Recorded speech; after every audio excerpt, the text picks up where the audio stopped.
আজ জীবন খুঁজে পাবি ছুটে আয়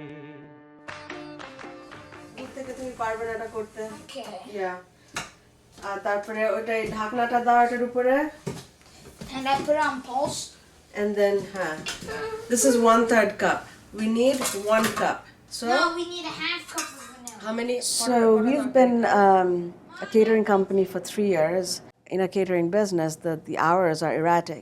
And so while this may be good for American citizens, for refugees who are coming in and are on welfare, that's a big problem. Next month, in April, we will start a restaurant. Basically, we are adding a restaurant component to the catering business. A lot of, I think, credit goes to Muhammad Yunus. I went to hear him speak, and he was talking about the concept of social capitalism, social impact business, that you could create a for-profit business with the intention of solving a social problem. And that really intrigued me. So when I heard him speak, I thought, what social problem would or could I solve? And then I found out about the refugee population in Lancaster City, and then things just fell into place from there.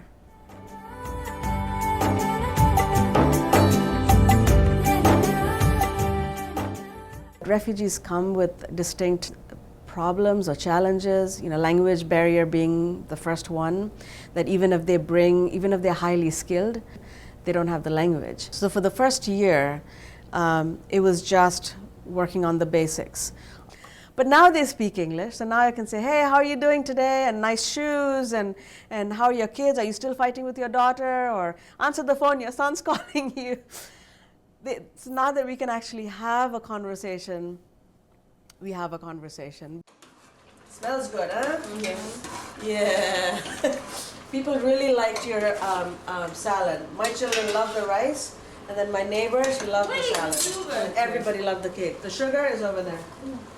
Most of my family is from what is now Bangladesh. I was never personally a refugee, but my family were refugees. They left everything in Bangladesh and moved over to India. And my maternal grandmother actually was a very active, I guess you would call her a social worker, but I saw her working with women and children and elderly women who were abandoned and homeless mothers, whoever it was, just to get them skills and a shelter and get them financially independent and stable. So yes, that's kind of where a lot of my inspiration comes. So when I started the business, I named it Upohar, which means gift. And I conceived it as a gift for the employees, a gift to the community of all this unusual food from different parts of the world, not available anywhere else but here. But it also has turned out to be a gift to myself because, through working with all of these people who just are starting over all over again, it just gives you a different perspective, So problems that seem such a big deal one day in comparison to what these refugees are going through, just suddenly your problems don't seem that big anymore.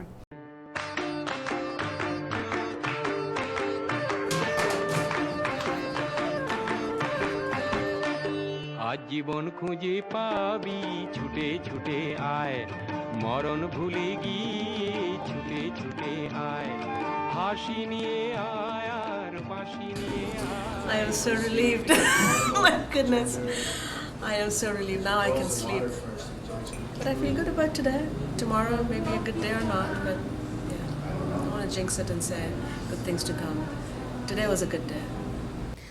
So what I'm hopeful is that, as we expand this business, it will be a place where people come not just to enjoy the food, but to appreciate all that they have, learning about those that make the food and their stories and what they have overcome to get here to start all over again.